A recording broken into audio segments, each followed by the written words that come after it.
Base po sa Grabe aking talaga sila, no? tatandaan sa ngayon. Ang mga Tama po si Senator inaakusan Lacson. niya si Ang mga Senator engineers ng Jingoy DPWH Estrada at ay saka tila si naging legman o bagman na lang.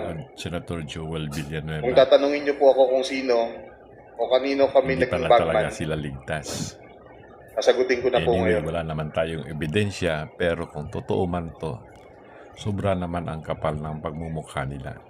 Sabi ni Senator Hindi na Marcoleta sila naawa sa kahapon, mga taong ligtas ka na. nalulunod, nasisira ang kanilang Hindi mga po ito totoo. ari-arian na maliliit na mga taong na kanilang Si naipunda. Senator Jingoy Kaya Estrada, dapat talagang Senator Joel Villanueva, matapos na Yusek itong mga Robert problema Bernardo, ng Pilipinas. at D. Alcantara.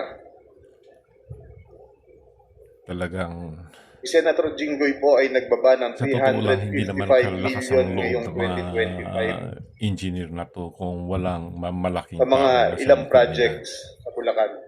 Kaya dapat talagang makasuhan kung sino man mapapatunayan na gumagawa ng kalukuhan sa gobyerno. At ang sabi po ng boss ko dito, Hindi ay ko 30% sinasabi ang na totoo commitment ang dito. sinasabi niya.